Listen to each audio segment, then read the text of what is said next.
What's up, my friends, my family, my fellow gamers? This is your boy Porter Rock 77 coming back at you with another video. Check out the description box. There you'll see the link to my Twitter. So hit me up with a follow there so we could continue the conversation. If you're new to the channel, welcome.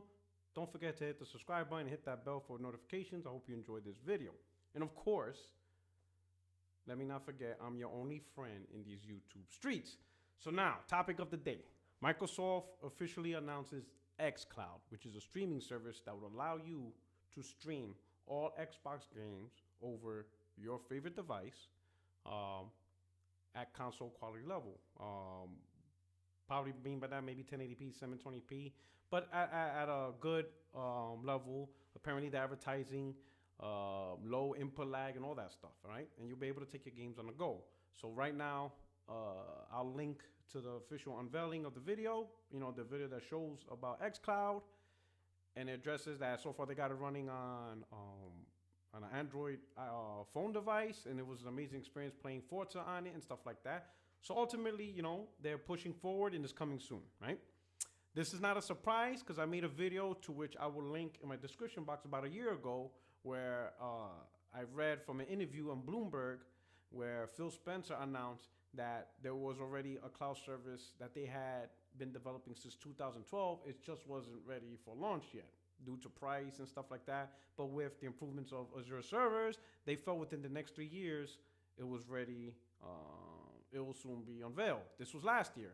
So they're about 2 years ahead of schedule because this was a video I made last year when I read the article, right? So in short, you'll be able to play Xbox games over an application which will be embedded into many devices, tablets, phones, obviously PC for streaming and stuff like that, even though, things like that, right? So where do I take this conversation towards? All right, let's open up with a couple of things. All right, this service can open up to new people who normally don't buy dedicated hardware. So let's start with that. All right, it's simply an application, and it could potentially be an application on a phone you already own, a tablet you already own, right? And maybe even streaming devices you already own. It could potentially be opened up to Roku boxes, Fire TVs, Fire Sticks, things like that, right? So having access to Xbox games and its libraries is already accessible by just simply going to a marketplace or a store like Google Store, Android Store, whatever, and just downloading the application. So right off the bat, you have access to Xbox library games without having to invest the money to buy a console. Meaning you don't have to pay $200 for Xbox One S, you don't have to pay $500 for Xbox One X, and you don't have to pay any money for any future generation of hardware that Microsoft will deliver in the console space, okay? You don't even need to buy a PC. You don't have to buy anything. You just have to download an application. And from there, you'll sign on to a service. How this service is distributed, wasn't very clarified in the video. I mean, is it like a Netflix type service where you pay one monthly fee and you have access to the whole library, aka Game Pass? Or is it a streaming service, but you have to buy the game and then you only have access to that particular game? Or it could be a combination of both. I'm not sure about that. They didn't go into that detail. But ultimately, you will be streaming these games, whether it's some type of package deal like Netflix or an individual case-by-case basis. It's a device via an application that you'll be playing to play these games. Let's get a couple of things straight. This service is probably not a replacement for hardcore dedicated console gamers, right? Okay, so as of right now, Microsoft, even in the same video, they talk about they're still going to provide the console device for the console user. So all those of you who still want the Xbox console experience, you're still going to get that. Project Scarlet is still go ahead. But I will talk to you about that in a few minutes, okay? This is another option, right, for those that don't want to buy a dedicated console, okay? And they're willing to accept the risk that their game time is dependent on their internet service provider. That means if their internet service provider is crappy and they tend to go out, well, you won't be playing games until you get your internet service back up. Or if it's not very stable, you're probably gonna have to pay for a higher tier service so you could get the stability that you need to play these games, right? But again, that's at the consumer's option. People choosing to go that route does not impact those who choose to go the console route or stick with PC to play Microsoft published games and stuff like that, all right? So for now, having this service doesn't mean you have to get rid of your console. You will still go towards your console. And again, I'm gonna touch on that. All right, it's an option. It might be a very good option for those who don't want to invest in consoles no more, because buying a console is very costly, right? You have to pay $400 or $500, especially now with the way consoles are going, right? And then there's the potential of the console breaking, right? And if you're out of warranty, or you have to pay extra money for warranty, or if it's out of the warranty, now you have to pay a high cost to repair it, or just buy a new outright console and stuff like that, right? Then also every 4 or 5 years, when new consoles come out, you're constantly buying new consoles so you can play and have access to the new games, right? In this case, all of that is done. You no longer have to worry about hardware. Again, now, these gamers most likely aren't concerned with 4K native gaming, 60 frames per second, or the bells and whistles that we worry about in terms of hardware. This is probably just gamers that just wants to play games. They want to play Xbox games. They're not totally too into the whole hardware and all that stuff. Just as long as it works and they can play games, they no longer have to spend the money on hardware. They could focus their money more on Xbox Live Gold and the actual games, or maybe even Game Pass services. Whatever combination of way they could get the games through, right? And again, they're willing to assume the risk that their entertainment for gaming is tied to the ISP service provider and the people who provide them internet service. They are tied hand to hand. As long as a person assumes the risk and feels that this cost and saving money outweighs, the things they have to do with the internet service provider, this is a great option. For me, I look at it like I'm not all into always online, but I get that with my PlayStation. With this Xbox XCloud, this might be an alternate option as compared to me buying a dedicated device for Xbox console. I already said I'm not buying the next generation Xbox console. I'm not going to spend the extravagant, the amount of money, because in reality, I'm only buying Xbox consoles for the games I can't play on PlayStation. I don't see the value in the Xbox console under that preposition, because Microsoft's just not releasing the games. You know what I'm saying? They're big exclusives. And again, this is all my opinion, is few and far between. Like right now, the next big exclusives I'm going to say this, the next big games that I cannot play on PlayStation that I'm looking forward to is Ashen, which is not a very big game at all, and Gears of War 5. And that's not happening. I don't know, maybe Ashen might come out this year, might come out next year, and Gears of War 5 is next year as well. I haven't really had a great experience playing the games I can't play on PlayStation on Xbox. I just really haven't. So I can't see myself paying $400 or $500 for a dedicated Xbox console to play games not on PlayStation. In my mind, I was already set on getting a PC. At least with PC, I'll still have access to those games. I'll even have access to Microsoft published games they're not putting on Xbox, right? And I get the PC exclusive. So my mind was already set on not buying a dedicated Xbox console. Now, with this introduction of XCloud, if all I'm concerned about is Microsoft published games that I can't get on PlayStation, hell, if I could get that application already downloaded onto my Fire TV device, I might go that route, because I already own the device. All I gotta do is download the app, and then I buy a game, whatever game I want. Or if I have to subscribe to a service, I could always subscribe to the service for a month or two, and then when I'm done playing the game, unsubscribe, and then wait for the next big game. You understand what I'm saying? So I see a lot of cost savings going that way, because one, I'm not buying a dedicated console, spending all that money. Two, I could buy the game that I want, or if it's a service, I could subscribe to a service for as long as I want until I finish playing the game that I want. Then I could just unsubscribe, save money for the next couple of months, because there might be games that they release that I have no interest in. So those ones I'm not paying for anything. And then when the one game that do come out, I'll be like, you know what? I want to play that game. Subscribe to the service, play it, beat it, and then unsubscribe. That's a much more cost-effective system for me as compared to buying a dedicated Xbox. That's just how I see it. My dedicated console platform will be PlayStation, because it has a lot of games, a lot of exclusives, has all the multiplayer I want to play. So it's a win-win for me, right? Even though if I go this route with the XCloud, it's always online. It's not like I'm all in on the Xbox. Really, it's the PlayStation that will ensure that I have offline experience. PlayStation will be the platform that I know I could play if I'm traveling and I don't have access to internet, or I just don't want to connect my console to the internet while I'm traveling, whatever. Or something goes crazy and my ISP messes up and I'm out of internet for a day or two, whatever. PlayStation is guaranteed the system that I will have my offline experience. So I have no worries about offline gaming at all. It's really how much money I want to invest in Xbox, and I don't want to invest that much money in that platform. I don't. I won't get back my money's worth. It makes sense. But with this XCloud, if all I have to do is download an app and play on a Fire Stick, Fire TV, or even if I have to buy a dedicated streaming stick from Xbox, $100 or so, that's not bad. You know, I could take that and I could deal with that, you know, stuff like that. All right. But now, what I would like you to do is, if you can stop this video, if you don't mind, stop this video, go to the description box, right?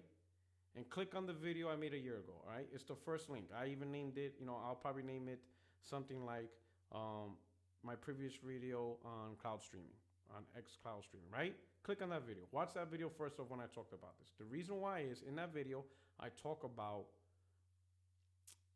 the potential transition Microsoft might be doing to the gamers, right?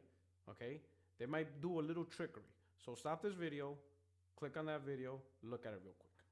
Let me wait 5 seconds. 5, 4, 3, 2, 1. Okay, cool. Hopefully now you should unpause this video and now you're knowing what I'm talking about, okay? But let's assume you said, no, Puerto Rock, we're not looking at that old ass video. Just give us what you want to say right here, right now. Fine. I'm going to do it real quick, all right? I went more in depth, okay?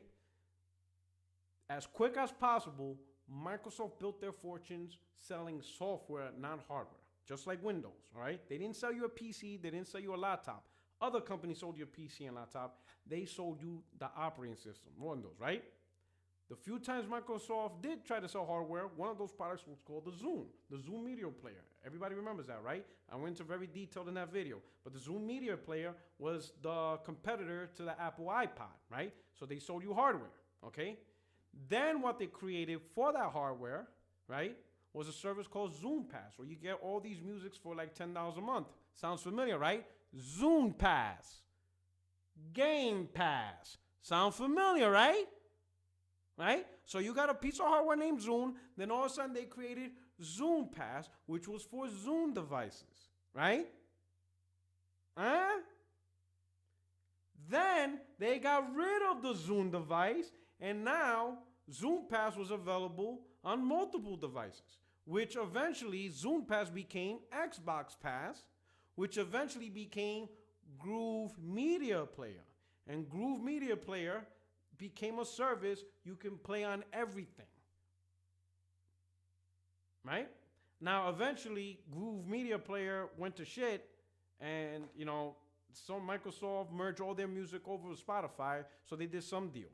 But the intent, just like I went specifically in detail in my video, they started out with hardware. Let me put my finger. Hardware. Then hardware merged with a software service. You know, the Zune Pass is for your Zune. Then they dropped the hardware and relied on every other hardware so you can have access to music. The playbook, does the playbook look similar? My thing, and as I mentioned in the other video, this could potentially lead to Microsoft doing what they do at their best. Microsoft did not become one of the richest companies in the world selling you hardware. They're not a hardware-driven company. They are a software and service-driven company. That's what they do. That's how they make their money, okay? This could potentially wean Xbox gamers, right? Or at least a good chunk of it, off hardware and put them on strictly software. That way, Microsoft no longer have to spend billions researching and designing console hardware. Now, of course, right now, Microsoft is saying, right, there will always be those who want a dedicated device. They are saying that. They are telling you this now. There are always those that want a dedicated gaming device. They are telling you this now. Okay? Make no mistake. These companies aren't your friends. So just because you party chat with Phil doesn't mean he's your people's. He's number one loyalties to the company. All right? If the hardware gets to the point where it's no longer financially viable, meaning keep making these devices, the Xbox console, for the minority of few enthusiasts, isn't worth the company's time, efforts, and money when most of their revenue being generated is off the streaming service, off of applications that's on every other device. If they see, hey, this is where the money's at, constantly making console is just not worth, the juice is not worth the squeeze, they will drop it. And they don't care how many people they disappoint, because at that point, you don't matter because the dollar signs that you're bringing into a company ain't that big compared to everybody else. That's just how the reality. No different than the Zune. The dollar signs that hardware was bringing in wasn't relevant. They were going off of the mass streaming devices. It's going to be the same thing. They're not going to keep making Xbox hardware simply because they're your friend and they like you. That's not it. That's not how they make decisions, okay? As long as that console hardware is bringing in the revenue and they see, hey, this is still a very impactful to the overall revenue of Microsoft Gaming, they will keep making that console. But once they see that primarily their revenue is coming from the streaming services, from phones, from tablets, on PC and everything else, and that the actual dedicated hardware isn't bringing in the revenue, meaning if they could cut it off, they will actually save more money because they no longer have to spend the billions in making new hardware. They don't have to spend millions and millions, billions in getting socks and chips and AMDs and Famicom factories. They can actually shut down manufacturing plants. They no longer have to pay for manufacturing plants. They no longer have to pay people to build consoles. They could save all that money because now it's just all about the streaming sticks and applications everywhere. Once they get to that point, Xbox console will go away. Now, it's not going to say it's going to go away next year or next gen or whatever, but you cannot be foolish and to think that the moment Microsoft has the ability to cut the umbilical cord off of Xbox hardware and save lots of money and still gain the gaming revenue that they can off of these services, if you honestly think they won't jump at that because they're your friends, y'all in party chats, all this nonsense, y'all fooling yourselves. Y'all better get a wake-up call, all right? Right now, it's a nice, friendly ecosystem. It's options. And of course, it's going to stay options because Xbox as a console hardware is making money for Microsoft. It's making money. This is new. This is streaming. And, and it's just riding a wave. It's just multiple options. Everybody's gaming everywhere. Okay? The question is, will Xbox console still be the purveyor, be the main focus of effort of revenue for Microsoft in terms of Xbox gaming? Or can this service potentially grow to the point where it's outclassing Xbox console hardware to the point where Microsoft looks at it, at the numbers and be like, you know what? It's just not worth having factories, research designing, buying hardware from AMD or any other company. It's just not worth doing all these things when we could just completely get rid of the console hardware and still make money, and we're going to save money from production costs and all that. We no longer have to deal with that. That's the question of if Microsoft is ever going to get to that point. I don't know if they're going to get to that point, to be honest. I'm not saying that it's going to happen, all right? But you can't rule out that it might happen at all. It all comes down to the decision of money. You know what I'm saying? Make no mistake, though. The decision of continuing Xbox hardware simply because they don't want to disappoint fans, that is not a decision point for them. Don't ever think for a minute that they at a table in Redmond, Washington, and that one of the discussion is, well, we need to keep Xbox hardware because there's a lot of fans and we don't want to disappoint them. You know what, Phil? You're right. Keep making hardware just so that way we don't disappoint the minority few gamers. That's not a decision point. The decision point is money and how will the streaming service grow. That is the decision point, all right? Because if this streaming idea that they're doing overtakes native hardware that they sell, if this becomes their bread and butter, if this reaches out to more gamers than their console hardware and thus bringing in more revenue, much more revenue, and Microsoft gets to the point where they see making hardware is just doesn't make sense for their company, they're going to cut the umbilical cord. Doesn't matter if you like them or not. Doesn't matter if you're best buds. You guys could be like this. Could be like this. Doesn't matter. Phil works for Microsoft. That's his priority. Just think about that. But anyway, let me know what you think about this. Let me know what you think about XCloud gaming and stuff like that. Put it in the chat and all that stuff. And again, check out the old video where I go into more detail about it. All right? But anyway, this is your boy PorterRock77. Thank you for looking out and checking out my channel. And again, if you're new to the channel, hit the subscribe button for more content. All right? Take care, people. Peace.